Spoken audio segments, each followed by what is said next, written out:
Hi everyone, thank you so much for joining me today. I know it's been a while and I'm really looking forward to reconnecting with you guys. So I thought I'm just gonna jump right into making videos again before my next live stream, which will be probably in 2 or 3 weeks. We'll see how it goes. So today I thought I will start with the subject of maybe kind of dealing with uncertainty and self-doubt in regards to our, for example, our life decisions, or meeting our goals or setting goals for ourselves. And this is the kind of state where we might have, many different ideas, many different plans, many different possibilities that might be open to us. But very often we tend to we can tend to get lost in this feeling of uncertainty or not being sure whether we are able to pursue our goals. So this is the sort of state, I guess, that's been in my life for a while, or once in a while. It kind of comes in and goes, and especially during times of bigger transitions, life transitions, where I have to make some sort of decisions or plans, or where change is kind of maybe, inescapable in a sense. So I know I have to do something, but I'm not really sure what to do, right? So this is the kind of state of uncertainty that I'm talking about. But also, of course, I think there is, this kind of uncertainty or ambivalence and not knowing. Of course, it's going to be a sort of spectrum. So it might start from kind of simple decisions in life that we have to make where we are not sure which direction we need to go.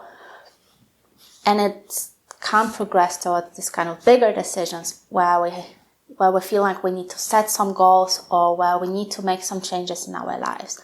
And obviously this kind of state of doubting ourselves, whether we are making the right choice or whether we are able to make it to begin with, this sort of state can provoke lots of stress and anxiety for us. So I thought in this video I'm going to share with you maybe some strategies and tools on how to deal with this uncertainty or feeling conflicted, feeling like we are not sure what to do next in our life, or how to make these decisions, or how to simply overcome this feeling of doubting ourselves, where we perhaps might feel like we know what we want to do, but we are not sure whether we can do it. So in my opinion, our conscious mind is quite limited, right? And this is especially evident in times where we overthink certain things, where we overthink our situation, where we overthink our goals or decisions that we need to make, or where we overthink simply what is going on in our lives and how to handle it. So this sort of state of overthinking, I think it's the biggest kind of sign of how limited our conscious mind can be in kind of analyzing things and rationalizing things and looking for this kind of concrete, linear and very specific answers that we want to have, that we really want to have to get rid of this maybe stress or anxiety or uncertainty and doubt that we might experience. So I think one of the strategies of dealing with this state of uncertainty and self-doubt is to simply observe it and stay with this ambivalence, stay with this uncertainty, and accept that this is how things are. Because our conscious mind is wanting this certainty, obviously, right? We want to have things black and white and clear and certain, but that's not how life is. Very often we're going to experience this ambivalent and kind of uncertain and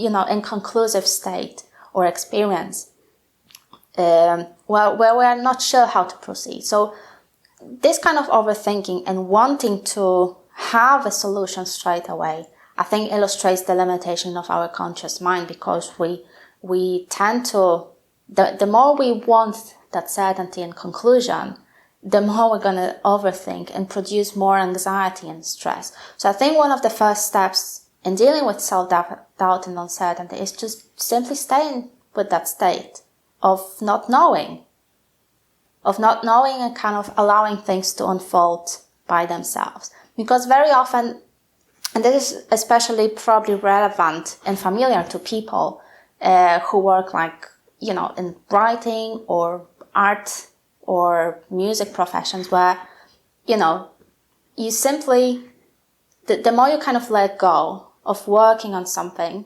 right, the bigger possibility for the answer kind of coming out of nowhere. So it's like you kind of create the space, you're incubating the space, you're incubating current ideas that you might be having, and allow the answer or conclusion to come to you. And I think this is also kind of relevant to when you doubt yourself, when you're uncertain whether you will be able to make it or not. If you accept this state, if you stay with this experience basically of not knowing, that's where you kind of create the space for the answer to simply emerge to you. And in this context of self-doubt, I'm talking about simply being not sure or uncertain whether you have the skills, whether you are on the right path, whether the decision that you made is right, or whether the decision that you're thinking about making is right. There's, of course, this aspect of confidence and self-esteem. But for this video, I just want to kind of focus on more cognitive or more experiential component, because confidence and self-efficacy, for example, that's completely another subject. So staying with the state of not knowing allows for your unconscious to simply start working and cooperating with you, where you kind of let go of trying to control, trying to get the conclusion, trying to get everything into these little boxes of certainty. So obviously this process requires some kind of trust, trusting that the answer will come to you, trusting that you will find the right solution. It's not just about blindly accepting that, okay, whatever happens will happen, right? Whatever can happen will happen. But it's more like trusting that, you cooperate with the kind of totality of yourself, that you are more than your conscious self or conscious ego, but you are composed of this, complex processes, complex unconscious processes that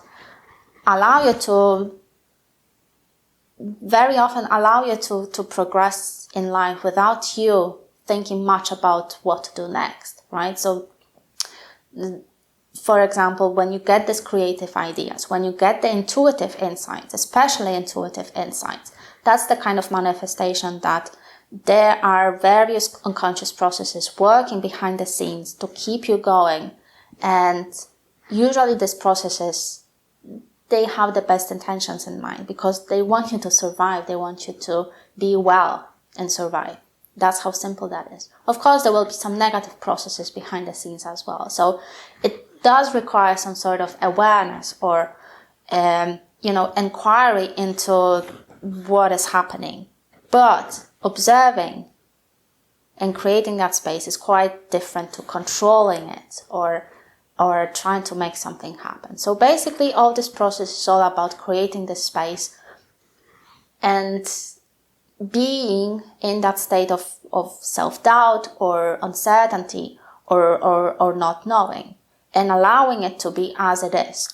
I think this process is all based not just on trust and a belief that, kind of hope that something will happen, but also openness to different perspectives and ideas. So our conscious mind, especially the ego part, wants to be right? We want to own things, we want to control things, we attach ourselves to certain things, and we want to make things happen the best way we can do it, or simply do it in our way, right? We want to control things. Whereas this kind of experience of tolerating ambivalence and staying with uncertainty, observing rather than jumping to conclusions, it takes some openness and willingness to accept that maybe you don't know. And that's fine. You don't have to know straight away because it might take time. Maybe it's going to take a day, maybe it's going to take a week, maybe it's going to take a month. But whatever it takes, you need to be open for different kind of perspectives and informations and insight to come to you, and feelings, however irrational they might appear at first. Because the unconscious works in quite different ways than the conscious mind, right? It's, for example, the intuitive insight can be very sudden, very different, very kind of out of the box to what you've been considering before. So in terms of staying with this uncertainty and kind of outgrowing self-doubt and not knowing, it's all about being open to whatever comes your way, whatever kind of experience you're going to have. So this might be very, having many different feelings, having some different ideas, or simply by stepping outside of your current situation, perhaps you're able to see more than you saw before.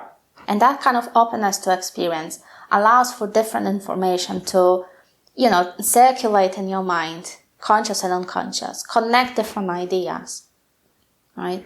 Where you are able to see more and consider perspective that you haven't considered before. And usually that's where the solution comes to you. Usually that's where you start seeing the path forward. Because the conscious mind that created the problem will not solve the problem. It has to be something outside of the box for you to move forward. So if you are conflicted about things, if you're doubting yourself, if you're uncertain whether that's the right path, it's okay to wait and be patient and don't expect the solution to come to you straight away. It's okay to not know at first so that you can create the space of not knowing. And that's where you can start seeing more things, bigger things than yourself, than you considered before. So in conclusion, it's about kind of openness, trusting the process, recognizing that you are more than the conscious mind and that you don't have to control everything in your life, but that by allowing the space, by creating the space and staying in that space of, not knowing and uncertainty, that's when you invite different information, different possibilities, different perspectives from your unconscious mind. And when the right solution comes, when the right feeling or experience or insight comes, you will know. And I think people who use intuition people who use intuition a lot kind of know what I'm talking about. But this is applicable to anyone. You don't have to be skilled at intuition to know. But it's all around about creating that space and allowing uncertainty, staying in this ambivalence and observing it rather than trying to control it. Because the more you control it, the more stressed out you're going to be, the more doubtful you're going to be, because you will be kind of locked and stuck inside only very limited amount of ideas without being able to step back and see them from a bigger perspective. I hope you guys found it helpful, and if you'd like more information about this subject, if you'd like to learn more about mind mastery and what I've been doing, I really invite you to sign up for my mailing list. The link will be provided in the description. So by signing up, you're going to receive free tips and guides on the mind mastery process, where I focus on different components of mind mastery, like dealing with the inner critic, self-actualization process, mindfulness, and staying present. So this is all for free. So again, the link is in the description. Thank you so much for watching. See you next time.